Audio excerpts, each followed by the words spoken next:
Operation टायगरच्या घडामोडींवरती Kishori Pednekar यांनी संतप्त प्रतिक्रिया दिली आहे। टायगर कधी विकला जात नाही असं किशोरी पेडणेकर म्हणाल्यात। हा सगळा व्यभिचार सुरू आहे असं सुद्धा त्यांनी म्हटलंय।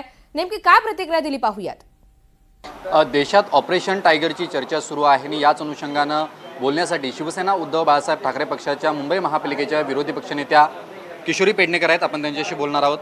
मोठा धक्का म्हणावा लागेल का, कारण का आज जी खासदारांची बैठक बोलवण्यात आली होती, संसदीय बैठक, या बैठकीला 6 खासदार पोहोचलेले नाही आहेत। हे कुठले धक्के बिक्के नाही, हे तुम्हाला वाटतंय।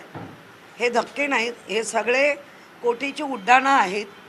ऑपरेशन टायगर म्हणतात, पण ऑपरेशन टायगरमध्ये अजूनपर्यंत टायगर कधी विकत कोणी घेतला हे मला माहिती नाही असं लोकांचं पण म्हणणं आहे। लोक आजही म्हणतात टायगर विकला जात नाही, बकरा मात्र विकला जातो, हिरवं गवत खात राहतो, नंतर त्याला कळतं हिरवं गवत संपलंय, आता मला कापणार आहे। पण फक्त खासदारांच्या बाबतीत नाही तर मुंबई महानगरपालिकेच्या नगरसेवकांचंही ऑपरेशन 20 नगरसेवक तुमचे त्यांच्या संपर्कात आहेत असं कळतंय। देशामध्ये राजकीय व्यभिचार वाढलाय असं पत्रकार आणि लोक बोलायला लागले, त्याच्यामध्ये अजून 2 वाढतील, त्याच्यात काय। किशोरी पेडणेकर होत्या, त्यांनी स्पष्टपणे असं म्हटलेलं आहे की ऑपरेशन टायगरच्या बाबतीत ज्या पद्धतीनं या सगळ्या चर्चा चालू आहेत ह्याला कुठेतरी कोटीची उड्डाण आहेत अशा पद्धतीचा एक सूचक संदेश जो आहे हा त्यांनी दिलेला आहे। Video journalist Sachin Sawant, Vishal Patil, NDTV Marathi, Mumbai.